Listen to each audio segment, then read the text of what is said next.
This man's ascent to becoming the most brutal businessman in history is shrouded in controversy. From humble beginnings, he amassed a staggering fortune, employing ruthless tactics that left a lasting mark. What secrets fueled his ruthless success?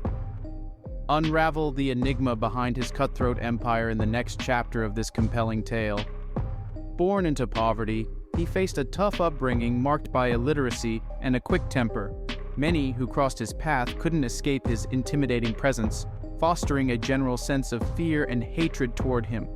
Meet Cornelius Vanderbilt, also known as the Commodore. He was quite the savvy business whiz, starting from humble beginnings. Despite folks calling him an illiterate tough guy with a short fuse, he ended up becoming one of the wealthiest dudes in history. Quite the journey, right? His wealth, however, came at a cost. Known as the original robber baron, he amassed his fortune through cutthroat business practices, earning him a reputation for ruthlessness. While admired for his financial success, he remained a divisive figure due to the harsh means employed to achieve it. His legacy, a complex mix of prosperity and notoriety, highlights the dual nature of his life, simultaneously revered for his business acumen and reviled for the fearsome tactics that built his empire. In the beginning, my ancestors arrived in America with little more than dreams and determination. They started as servants, facing the challenges of a new land. But through hard work and resilience, they transformed their fate. Slowly, step by step, they climbed the ladder of success. They faced hardships, discrimination, and uncertainty, but their spirit never wavered. They toiled in humble jobs, saving every penny, and invested wisely. As time passed, their perseverance paid off. Opportunities emerged, and they seized them with open arms. Their journey from rags to riches is a testament to the American dream. With each generation, the family's fortune grew, and their influence expanded. From humble beginnings, they built an empire, unimaginable in its wealth and power. Their success story inspires us today, reminding us that with dedication and a resilient spirit, anyone can overcome adversity and achieve greatness in the land of opportunity. In the early 1800s, there was a person who left school when he was just 11 years old. He began working on his dad's ferry in New York Harbor. Later on, he had this idea to start his own ferry business. To make it happen, he borrowed $100 from his mom, but to get the loan, he had to clear a rocky field first. Starting with just one ferry, he worked hard to offer reliable and affordable ferry services. People liked his service, and soon he built a good reputation. The money he earned wasn't just for himself. He used it to make his ferry business even better. He reinvested the profits, which means he put the money back into the business to make it grow. As time went on, he expanded his fleet, meaning he added more ferries to his business. The more ferries he had, the more people he could help to travel across the harbor. This person's story teaches us that hard work, determination, and smart business choices can lead to success, even if you start with just a small loan and a rocky field. In the olden days, people used boats with sails to travel on rivers and lakes. It was slow and hard work. But then came along something amazing called steamboats. These boats used a cool technology called steam to move. And guess what? They were much better. So there was a smart group of people who saw the steamboat and thought, hey, this is the future. They decided to use these new steamboats and make their business better than everyone else's. First, they made sure their steamboat prices were really low, so more people would want to ride on their boats. And imagine this like a big race. The competitors were using the old-style boats, and these smart people with steamboats zoomed past them. People loved the fast and efficient steamboats, so they chose to ride with them instead of the slower boats. But that's not all. These clever folks didn't stop there. They made sure to control the important routes on the rivers and lakes. It's like owning the best roads in a big city. This way they could decide where the boats went, and their competitors had a tough time keeping up.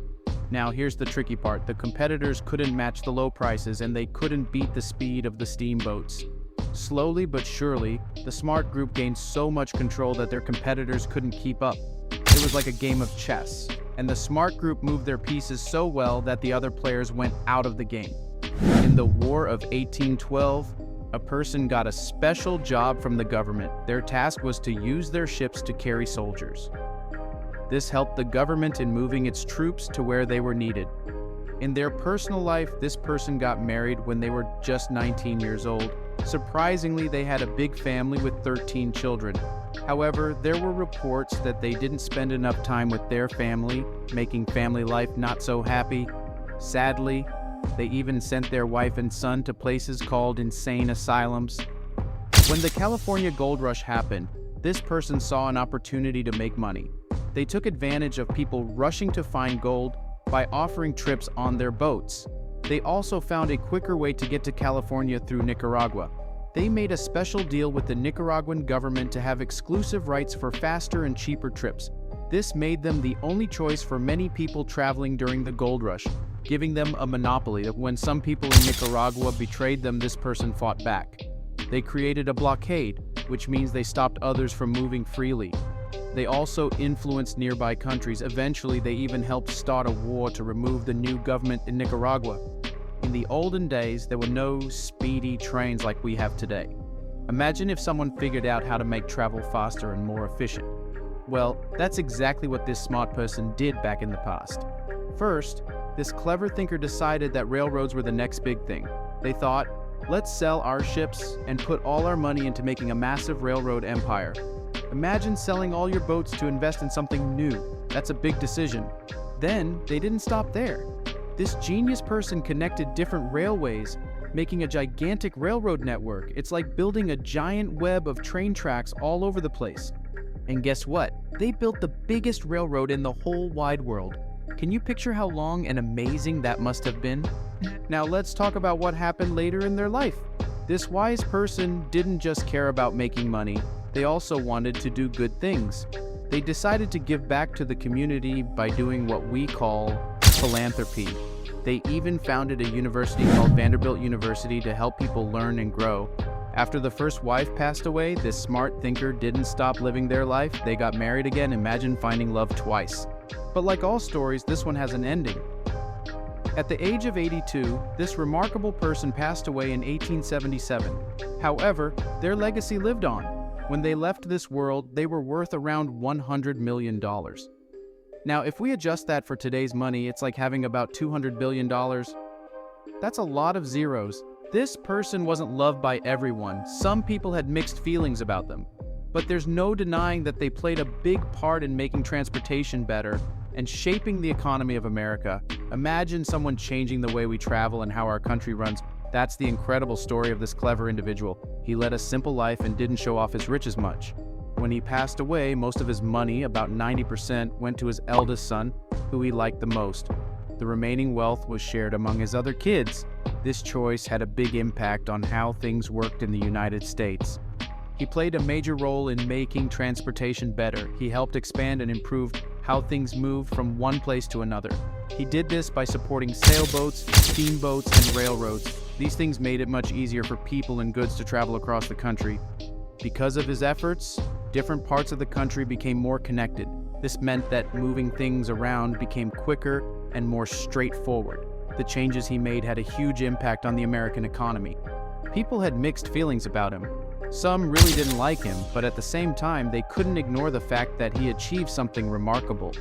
Starting with just $100, he turned it into a fortune that very few people in history have been able to match. In the end, he left behind a legacy that shaped how things worked in the United States.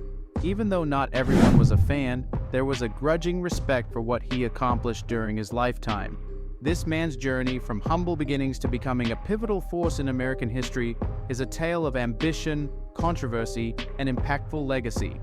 While his ruthless business practices earned him both admiration and disdain, there's no denying the lasting impact he had on transportation and the economy.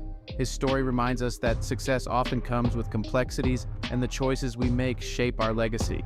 If you enjoyed this intriguing narrative, don't forget to like, share, and subscribe for more captivating stories.